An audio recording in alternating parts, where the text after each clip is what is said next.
Lovers, welcome to my channel cinema Baatcheet. Hope you all are keeping up safe. और आज मैं श्रेया आप लोगों के साथ बातचीत करने आई हूँ एक American psychological horror thriller movie लेके, जिस मूवी का नाम है जेरल्ड्स गेम और इसको 2017 में रिलीज किया गया था। इसकी IMDb रेटिंग है 6.5। इस मूवी में हम देखेंगे एक कपल को जो एक आइसोलेटेड सी जगह में वेकेशन के लिए जाते हैं और वहां जाकर उन लोगों को क्या क्या प्रॉब्लम्स को फेस करना पड़ता है और अल्टीमेटली लड़की को कैसे उस सिचुएशन से अकेले ही बाहर निकलना पड़ता है। बाकी का जो भी सस्पेंस है वो आपको मूवी की समरी में मिलेगा। तो हम बातचीत को यहीं रोकते हैं और सीधा चलते हैं मूवी की समरी की तरफ। लेकिन उससे पहले अगर आज आपने हमारे चैनल को फर्स्ट टाइम व्यू किया है तो नीचे दिए गए सब्सक्राइब बटन को जरूर प्रेस करें और सिनेमा बातचीत फैमिली का हिस्सा जरूर बने। और बातचीत को अब यहीं रोकते हैं और चलते हैं मूवी की समरी की तरफ।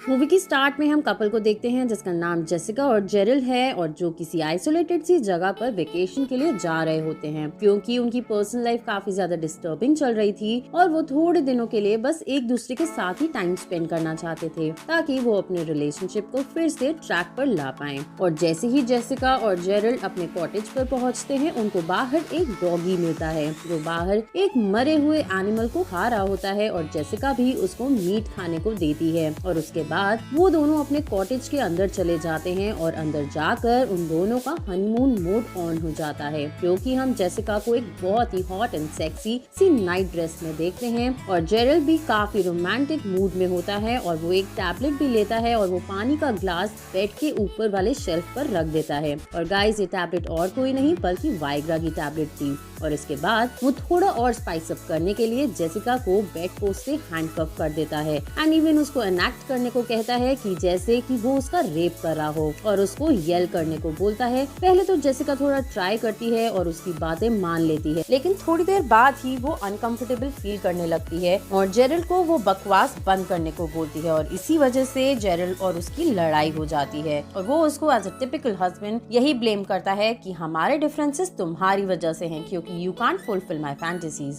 और तभी अचानक से हम देखते हैं कि जेरल को हार्ट अटैक आता है और वो ऑन द स्पॉट ही मर जाता है। जेसिका अभी भी बेड पोस्ट से बंधी होती है और वो जेरल को उठाने की काफी कोशिश कर रही होती है, लेकिन वो कुछ भी रिस्पॉन्ड नहीं करता और वो बेड से नीचे गिर जाता है और उसके बाद उसके सर से खून आने लगता है और तब जेसिका को रियलाइज होता है कि वो अब मर चुका है। लेकिन जेसिका कुछ भी नहीं कर पाती और वो जोर जोर से हेल्प के लिए चिल्लाने लगती है। और जैसे कि हमको पता है कि वो दोनों एक आइसोलेटेड सी जगह पर टाइम स्पेंड करने आए थे, तो वहाँ पर कोई भी उस बेचारी की आवाज नहीं सुनता और वो काफी देर तक ऐसे ही हैंडकफ्ड ही रहती है। और कुछ देर बाद ही उसको किसी के चलने की आवाज आती है और वो और कोई नहीं बल्कि वही डॉग होता है जिसको हमने पहले बाहर देखा था। और डॉगी बहुत ही बेरहमी से उसकी बॉडी को खाने लगता है, जो कि काफी ट्रॉमेटिक फीलिंग होती है जेसिका के लिए। लेकिन तभी जेसिका जेराल्ड को अपने सामने देखती है, वो भी बिल्कुल सही, लेकिन उसकी बॉडी अभी भी नीचे ही पड़ी होती है और जेराल्ड जेसिका से बातें करने लगता है। और यहाँ हमको ये पता लगता है कि जेराल्ड कोई भूत नहीं है, वो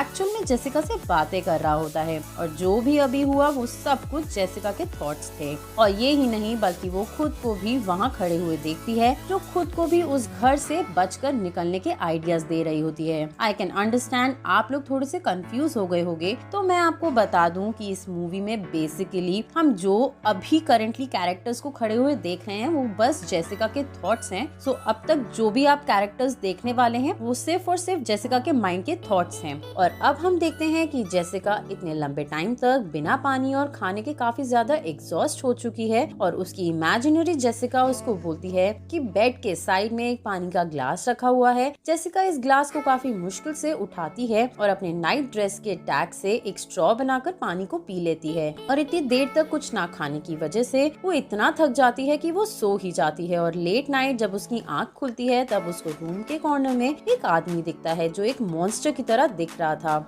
जिसको देखकर जेसिका डर जाती है। लेकिन वो खुद को समझाती है कि ऐसा कुछ भी नहीं है बल्कि ये एक इमेजिनेशन ही चल रही है। और तभी वो मॉन्स्टर उसके पास आता है और उसको अपनी बैग दिखाता है जिसमें उसके पास बस बोन्स और रिंग्स रखी होती हैं। जेसिका उसको चिल्ला चिल्ला कर बोलती है that you are not real और वो फिर से बेहोश हो जाती है। और जब वो होश में आती है उसको इमेजिनरी जेराल्ड दिखता है। वो उसको बोलता है कि कल रात वाला मॉन्स्टर रियल था जिसको मूनलाइट मैन मॉन्स्टर के नाम से जाना जाता है। फिर जेसिका कहती है कि ऐसा कुछ नहीं है, वो मॉन्स्टर तो मर चुका है। और फिर जेसिका को अपने बचपन की एक मेमोरी याद आती है और फिर हम देखते हैं कि जेसिका को अपने बचपन का एक इंसिडेंट याद आता है जहां हम देखते हैं कि उसके पापा ने उसको मोलेस्ट किया था और उन्होंने उस इंसिडेंट को ऐसे पोर्ट्रे किया कि जैसे सबका सब जेसिका ने ही किया हो। और उसके पापा ने उसको इतना डरा दिया कि उसने आज तक उस इंसिडेंट के बारे में किसी से बात नहीं की। तो अब हम प्रेजेंट में देखते हैं कि जेसिका के हैंड कफ्ड हैं और जिसकी वजह से उसके ब्लड सर्कुलेशन प्रॉपर नहीं हो पा रहा है। इमेजिनरी जेसिका उसको बोलती है कि तुमने जेराल्ड से शादी करके बहुत बड़ी गलती करी है, क्योंकि एक तो वो तुमसे काफी बड़ा था और दूसरी बात तुमने कभी भी उसके बिजनेस पर बिल्कुल भी ध्यान नहीं दिया, क्योंकि उसने बिजनेस ट्रिप्स कह लो या फिर मीटिंग्स या फोन कॉल कह लो, इन सब के बहाने बनाकर कितनी बार झूठ बोलकर तुमको चीट किया है। लेकिन जेसिका सब कुछ जानते हुए भी यही सोचती थी कि ये सब कुछ ठीक है और जेराल्ड बहुत ही लविंग और परफेक्ट हस्बैंड है। इमेजिनरी जेसिका उसको ये भी बोलती है कि लास्ट नाइट जिस मॉन्स्टर को तुमने देखा था वो माइंड गेम है, इट्स नॉट रियल। और तभी जेसिका का ध्यान रूम के फ्लोर पर जाता है जहाँ पर उसको खून से भरे हुए पैरों के निशान दिखते हैं। इट मीन्स कि रात को एक्चुअल में कोई ना कोई तो जरूर आया होगा, जिसकी वजह से जेसिका काफी ज्यादा घबरा जाती है। और तभी वहाँ पर इमेजिनरी जेराल्ड आकर उसको बोलता है कि आज फिर से मूनलाइट मैन आएगा और उसकी सोल को लेकर चला जाएगा। और अब हम ये भी देखते हैं कि जेराल्ड की बॉडी बिल्कुल सड़ चुकी है और उस रूम में बैठे हुए डॉगी को अब फ्रेश मीट चाहिए था, यानी अब ये डॉगी जेसिका पर कभी भी अटैक कर सकता है। और इसके थोड़ी देर बाद ही हम ये देखते हैं कि वो डॉगी जेसिका के पैरों के पास जाता है, लेकिन जेसिका उसको जोर जोर से हिट करके भगा देती है। और तभी इमेजिनरी जेराल्ड आकर जेसिका को बोलता है कि थोड़ी देर में तुम्हारे अंदर इतनी भी एनर्जी नहीं होगी कि तुम उस डॉग को भी भगा पाओगी। और तभी हम देखते हैं कि जेसिका को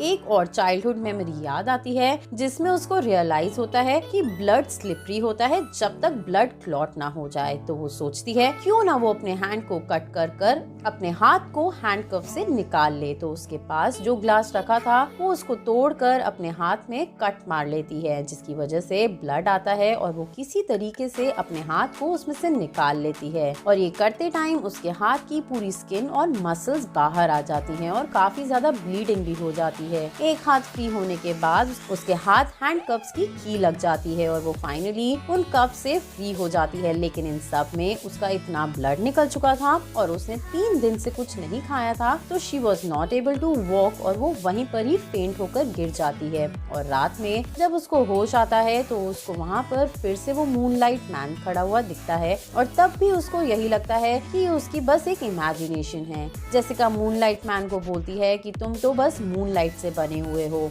और उसको जाकर वो अपनी एंगेजमेंट रिंग दे देती है। फिर वो किसी तरह हिम्मत कर घर से बाहर आकर अपनी कार तक पहुंच जाती है और उसको ड्राइव करके वहां से निकल जाती है और थोड़ी ही दूर जाकर फिर से फेंट हो जाती है, जिसकी वजह से उसकी कार सीधा एक ट्री से टकरा जाती है। लेकिन इस बार ये जहाँ पर टकराई थी उसके आसपास काफी सारे घर थे, तो वो लोग आकर उसकी हेल्प करते हैं। मूवी के नेक्स्ट सीन में हम जेसिका को रिकवर होते हुए देखते हैं और वो सबको ऐसे दिखाती है कि पिछले दिनों में जो भी हुआ उसको कुछ भी याद नहीं। जेराल्ड की फर्म से उसको जो भी पैसा मिला उसने एक ऐसा घर बनाया जहाँ पर वो उन बच्चों को अकोमोडेट करती थी जिनको बचपन में किसी न किसी तरीके का कोई अब्यूज झेलना पड़ा था। जेसिका अभी भी रातों को सो नहीं पाती क्योंकि अभी तक उसको मूनलाइट मैन के विजन्स आते हैं और जिसकी वजह से वो बहुत ही ज्यादा घबरा जाती है। और यहाँ सबसे ज्यादा शॉकिंग बात ये थी कि जहाँ पर ये सब कुछ हुआ था वहाँ पर जेसिका की वेडिंग रिंग नहीं मिली थी, विच मीन्स कि भाई ये मूनलाइट मैन तो रियल ही था, ये उसकी इमेजिनेशंस नहीं थी। और उस इंसिडेंट के 6 मंथ्स बाद ही जेसिका को एक न्यूज़पेपर में रेमंड एंड्रयू योबर्ट नाम के इंसान के बारे में पढ़ने को मिलता है जो मरे हुए लोगों की केव से उनकी हड्डियां चुराता था एंड इवन उनके पेंडेंट एंड रिंग्स भी चुराता था। और हाल ही में उसने एक जिंदा इंसान पर अटैक किया तो वो पकड़ा गया। यहाँ हमको ये पता लगता है कि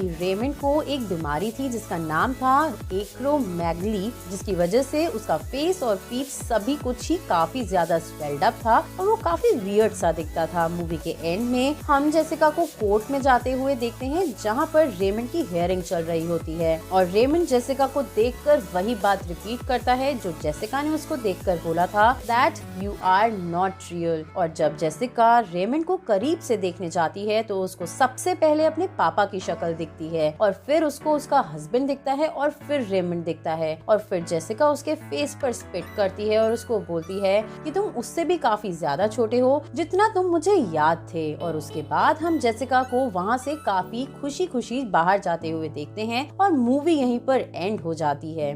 होप आपको हमारी ये वीडियो पसंद आई हो। प्लीज चैनल को जरूर सब्सक्राइब करें और जल्द ही 5000 सब्सक्राइबर का टारगेट अचीव करने में हमारी हेल्प करें।